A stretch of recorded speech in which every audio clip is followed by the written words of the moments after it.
Hello, Amber here, and I have a short tutorial for you today for the Snaggletooth Shawl. Snaggletooth is knit from very tip, growing wider to the centre and finished at the other end, at the tip. At the same time, I-cord edging is worked into the project, and a very simple intarsia pattern that only requires 2 balls to be juggled at once, so it's a great intarsia for beginner intarsia knitters. A really lovely way to practice this technique, and it's lots of fun. I'm going to demonstrate the cast on and to show you, because it's a little bit fiddly, how to juggle the yarn as you get started. It may take a couple of goes to get the hang of, but once you get going, it's pretty smooth sailing. It's a very intuitive pattern, lots of garter stitch and just some fun colour changes to keep it interesting. Okay, I'm using the same colours as I have my original shawl here. This is colour 1 and this is colour 2. And we'll be starting with the cast on with both colours for this little tip here. Beginning with colour 1. I just have some of my interchangeable needles without the cord because I'm just doing a small section, so I've got stoppers on the end there. I'll work through the setup rows and show how to manage the start of this project and some intarsia tips. Setup. Start with colour 1 and cast on 2 stitches. Use your preferred cast on. Mine is the long-tailed cast on, which I have a video for if you'd like to learn that technique.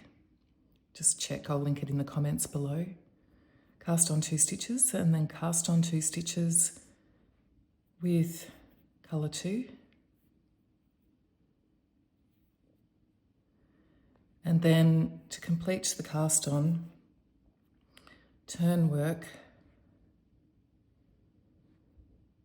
and with the next needle, purl 2 stitches,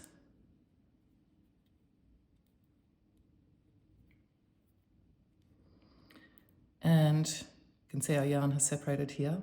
We need to entrap them each time we change colour so that the project stays connected and you don't end up with holes.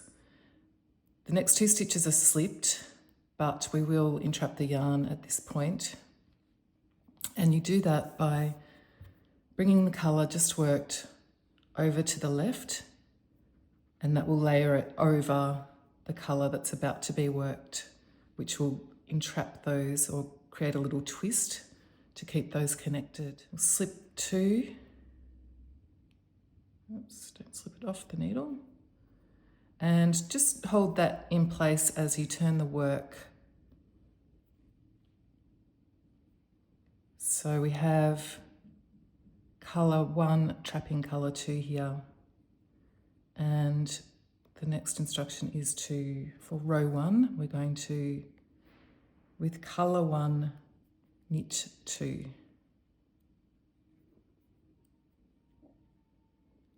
Then with colour 2, slip 2. So again, we're going to bring the yarn just worked over to the left and bring the working yarn up and under. So colour 1 is laying over colour 2 now. Slip those 2 stitches. It is a little bit fiddly, but just keep giving it a little tug. Keep things nice and firm and you'll have a lovely result. Bring that yarn up, and for row 2 you'll purl 2,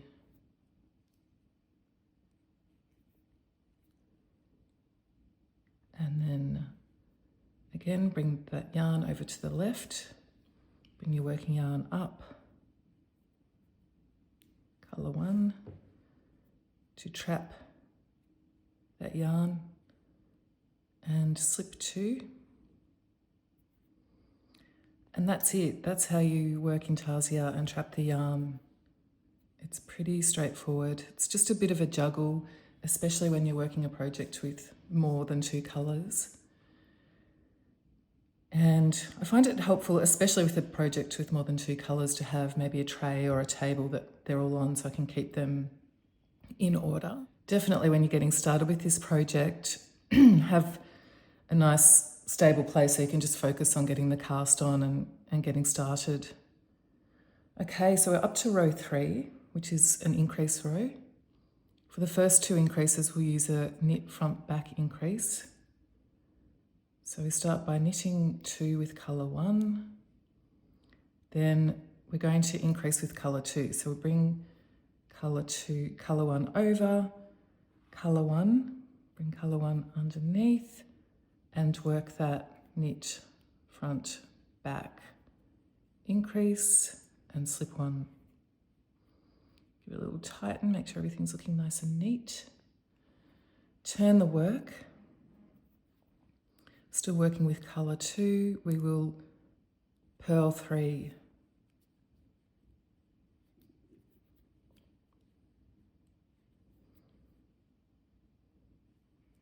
And then bring the yarn over, the yarn that's about to be worked. I think my tails are a little long there. And then we're going to slip. Turn the work. Row 5 is also an increase row, so we're establishing the 3-stitch I-cord edges on each side. We've now got the 3 in colour 2, and we'll add the 3rd for colour 1. So ensuring that that yarn is being held in place, trapped. We will knit 1 and then work the K front back increase. Now we're going to slip those 3 stitches, so we'll bring that yarn over and have this colour 2 ready to be trapped. And now we've got our 6 I-cord edge stitches. Turn the work, purl 3, and that is for row 6.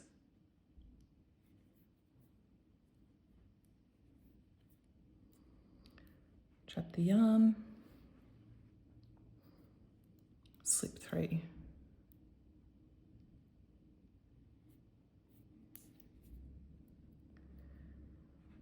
Okay, row 7 is a non-increase row. We're just working the stitches even.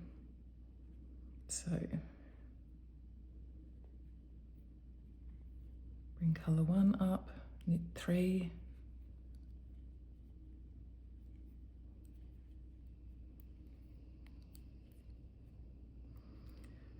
Bring the yarn over, colour 2, slip 3, turn the work, and we're working row 8, purl 3, and then slip 3.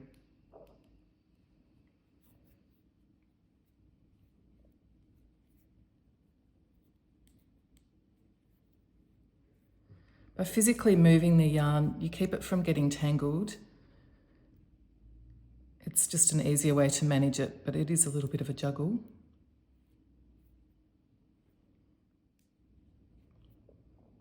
Okay, so now we have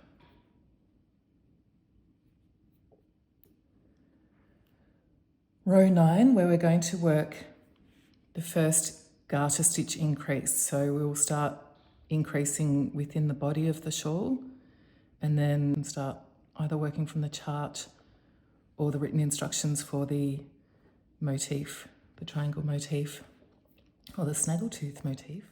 Okay, row 9. We'll start by knitting the first 3 stitches for the I-cord edge and then bring that yarn over, and the next working yarn, colour 2.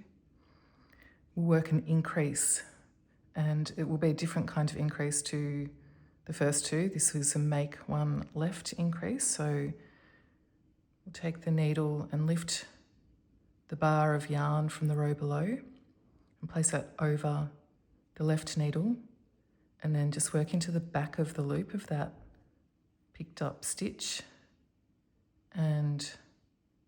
knit, and that's 1 stitch increased, and then we will slip the last 3 stitches, turn work, purl 3, and place a marker,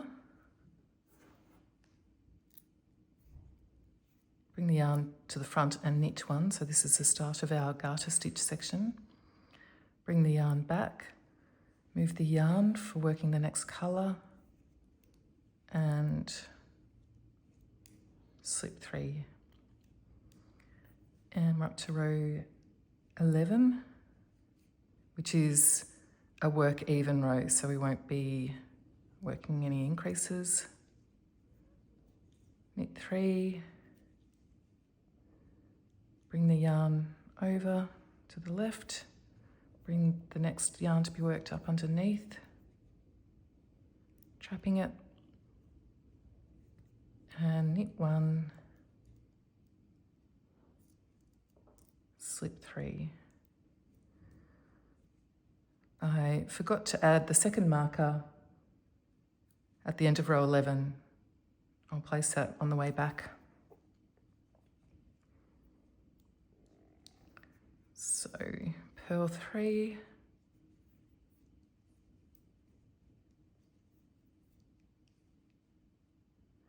then you'll knit 1, place the marker from row 11, so 2 markers now, bring the yarn back, lay the yarn just worked over, trapping that yarn, and slip 3. So you can see nicely joined knitting there, no holes, and that's how you work the setup instructions for Snaggletooth Shawl. Thanks for watching, I hope that was helpful, and if you want to find links to the long tail cast on tutorial and the pattern, and also to subscribe to my newsletter, I offer new subscribers a 30% coupon code. Look down in the caption below and you'll find all the links and details. Happy Snaggletooth knitting!